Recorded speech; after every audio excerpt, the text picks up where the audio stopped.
Giving her right don't name. remember this, yeah. So, I don't remember that. I should apologize to you for that. I don't remember. forget about it. I mean, she became my Facebook friend 2 days ago. So, All right. Everything's worked out. yeah, I mean, bygone. I'm not really sore about it anymore. But we're talking about the stuff. So, It became tougher and tougher Yeah. as we published more work, and as just more work was being published, more work in the. I mean, there was a time in the 1980s when virtually every what you would call alternative comic. I mean, they were no longer underground comics, but they were published by small press, and I mean, you could almost rely on them being pretty good. I mean, there were a few years. I mean, there was Pete Bagg, Chester Brown, Dan Clowes, the Hernandez brothers. I mean, when a small press book was published, it was invariably pretty good. Now that started to go by the wayside probably in the late '80s, maybe even before that. Yeah, I don't know what further point I was making there, but I wanted to ask you, we talked about this a little bit earlier, but there were a few figures that really loom large in the journal, at least as a reader. There was Bern Hogarth and Gil Kane, who were both artists and friends of yours. There was Harlan Ellison at the beginning for a little while.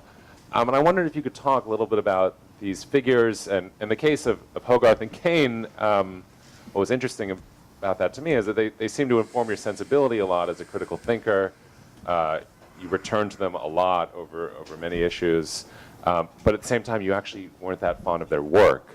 And so, that's true. And there's this split in the journal, and you just mentioned it before, sort of defending creators' rights for creators who actually, whose work you didn't really give a shit about.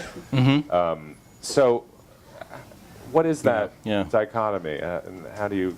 I mean, in the first case, how did you work with Hogarth and Kane as sort of mentor figures or North Stars? Well, let me talk about Gill. You knew Gill, right? One of the greatest comics raconteurs that ever lived. Yes. Maybe we should just talk about that. I mean, Gil Kane was a mainstream comic artist. He started drawing in 1941, I think, at something like the age of 14. He worked for every comics publisher extant. In the 70s, he was probably working for Marvel and DC. And he drew every character. I mean, he drew every superhero character. And he drew them really well. But more importantly to me was that he was a great critical thinker, and he was one of the great conversationalists. And you might know this better than I do, but I think in 1968, John Benson conducted an interview with Gill that appeared in a fanzine called Alter Ego, and it was a mind-blowing interview. Gill would just discourse about comics in a way that no one had ever talked about comics before. He would talk about the aesthetics of comics, and he would drill down and talk about people like Wally Wood and John Severin and what made their work great. And it was so vital and so lively. I mean, it just knocked everybody out. Anyone who read it. Now, I think I probably read it after it came out, a few years after it came out, because I would have been too young and too stupid to have realized how good it was when it did come out. But when I did find it and I did read it, it just blew me away. I remember going to a convention when I was like 15 or 16 and getting Gill to autograph comics. And after we started the Comics Journal, I made a note that I wanted to interview Gill because he was one of the most articulate and eloquent critical voices about comics. He criticized both the art form and the industry, and he wasn't afraid to criticize the industry. And at that time, none of his peers would criticize the industry they were working in. There was this sort of unspoken code where you simply did not do that. You didn't criticize the companies you worked for, didn't criticize your other artists. Well, Gill had no such compunctions. So I sought him out, and we ran what was then a long interview with Gill in, I think, 1978. And I think I met him at a hotel. I interviewed him in a hotel room in Boston at a convention there. Set up a tape recorder and just taped a couple of hours with him. We ran the interview, and I was living outside Washington D.C. at the time. We were publishing the Comics Journal from there, and I would call Gill every so often, maybe every couple of weeks, And we would just talk. Well, he would talk. We would have these conversations that lasted an hour or 2 hours. And I just loved hearing him talk. I mean, he would just open up a world and talk about artists in a way that you just did not hear artists talk about. And they were insightful, and they were acerbic, they were pointed. And I would just get him on the phone because I, wanted to hear this. It was inspiring. And then later, I moved to Connecticut. Gil lived in Connecticut, and Gil became my closest friend for about 20 years. We would go out to dinner literally once a week, sometimes twice a week. Anyway, Gil was kind of an intellectual inspiration to me. And then I met Bern Hogarth, who had drawn the Tarzan newspaper strip in the 40s and co-founded the School of Visual Arts here in New York. And I think somewhere around 1949, 48, something like that.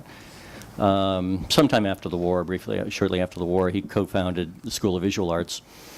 And he was also a brilliant conversationalist. He was like a conversational bulldozer. He knew everything there is to know about the history of art. I mean, he taught drawing and the history of art at the School of Visual Arts. And it's actually kind of a funny story how I met Bern, which is that we ran a negative review of one of Bern's books. I mean, it was a really harsh review. I think it was one of his drawing books. And the point of the review was basically that his art instructional book was exactly the wrong way to teach anyone how to draw. And so now Bern happened to be one of Gil's best friends at the time. And so I think I was talking to Gil, and he said, my boy, Bern read that review, and he is really pissed off. I went, well, whatever. And now Gil was trying to get me to meet Bern because Bern was one of his closest friends, and he just thought we would get along.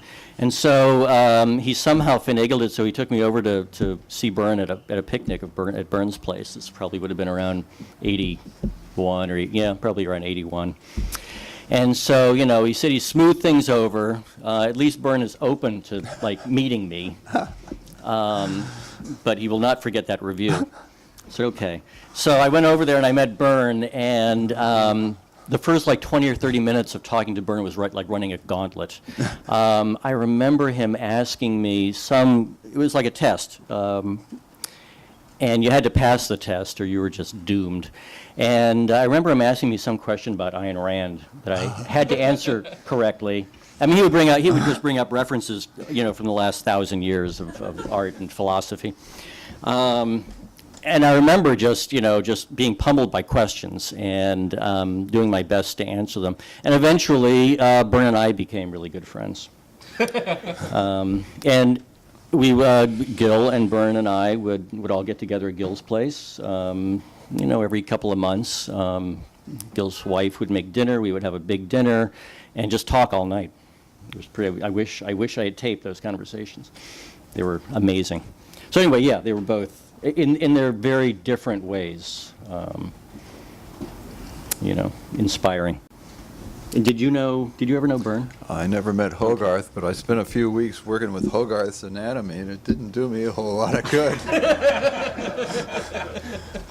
Spain recommended it heartily, and Crumb came over and saw me using it and laughed in my face. Spain liked it? Yeah. Well, you can see it in his work, I think. Maybe, yeah. Certainly. Crumb visited our offices. This would have been the 90s, and there was a book that Hogarth did called Light and Shade. Yeah. And Crumb, it was sitting around the office somewhere, and Crumb looked at it, and he opened it up, and he stood there for 10 minutes looking at it, and he said, man, this is good. So he probably didn't like those geometric anatomical drawings, but he thought he really knew what he was talking about with light and shade. I think Hogarth's Anatomy was a good book. I just don't think it was a good book for me. Right. But Now, how did you know Gil? I didn't know him very well at all, but here's the funny thing.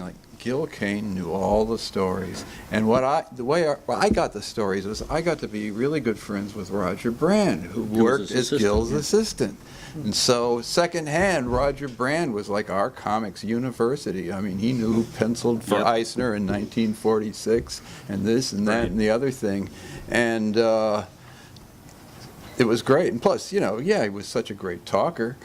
I always read all the Kane interviews. The only real conversation I ever had with him was that same night when I had the conversation with Kirby when he cornered me and wanted to know the details of how Roger Brand died. And I told him. Right.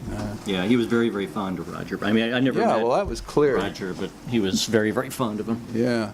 So he was a great assistant and. Roger worshipped the guy, and it was easy to see why. I mean, the knowledge that Roger had, that he'd gotten just sitting there every day, was astonishing. Me and Simon, we'd sit around and drink beer with Roger and just soak it up. Yeah. I don't just mean the beer either. Right. Yeah. No, Gil knew where all the bodies were buried. He was great on tour. Amazing. I just wanted to follow up on that question, because it seems important to the journal itself, which is that, you were admiring and friends with these guys, but there was this other thing that you weren't into the work. And Gil and I almost never talked about his work. We talked about everything else. But did you find that? I mean, it's informed your sensibility. Well, no, it's informed your sensibility that you want artists to sort of transcend. Yes. And Gil and I had tried, constant and Hogarth tried conversations about him doing work that was up to his own intelligence. Right. I mean, I would beat on him constantly about how he had to do something, and he wanted to do something outside of Marvel and DC. I mean, he was stuck because he was financially he needed to constantly work. I mean, he was one of those prolific artists in the history of comics. He would crank out pages, and he was very, very good. I mean, I admired his craft. I just didn't, I didn't care for what the stories he did, and he didn't either. I mean, he was always complaining about the brainlessness of the stories that he had to do. Hated to do most of them. So we were always talking about him doing something better. And he was always coming up with ideas, and he just never had the time to sit down and write and draw something. Gil was always full of schemes. I mean, he always wanted to do something outside of Marvel and DC. And of course, he did. His Name is Savage in 1968. Right. I think it was. He tried to break out of Marvel and DC by doing that. Then he did Black Mark, which was a paperback graphic novel in 1970, I think. Then he did a newspaper strip, which was a two-tiered newspaper strip, which was unheard of at the time, called Starhawks, and every one of them failed. And so, he was back to drawing Spider-Man or whatever. But he tried to break out. I mean, he would tell me that trying to get out of the comics industry was trying to break out of Sing Sing with a spoon. He just couldn't do it.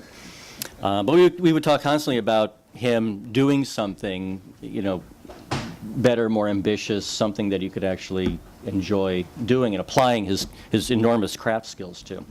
Just couldn't do it. And he was, he was unusual in the sense that he was unusual in his generation because almost no artist in his generation wanted to do that. They were quite content to draw the, dopey stories that were being written for them. Did you ever get depressed working for the comic, right? I mean, like No. Most of these Maybe comics now. journal, when you read all these interviews, the long interviews of people who were their whole careers filled with frustrations. It's much more than most art magazines that you read. That's true. Yeah. I was just wondering if that ever got to you at all. Oh, never. No. I mean, I was. I was just so obsessed with all this stuff, and I was so interested in it, and I wanted to crowbar as much information, as much history out of these guys as I possibly could, that I somehow did not get depressed about any of that. No. The human interest of some of those interviews was amazing. Was Tom Sutton? Oh, that one I'll never forget. Yeah, that was a great And interview. he's not the greatest artist, but No, boy, but he had a was story compelling. to tell. Yeah. I did a lot of interviews with artists like Tom Sutton who were not necessarily great artists, but they had been in the industry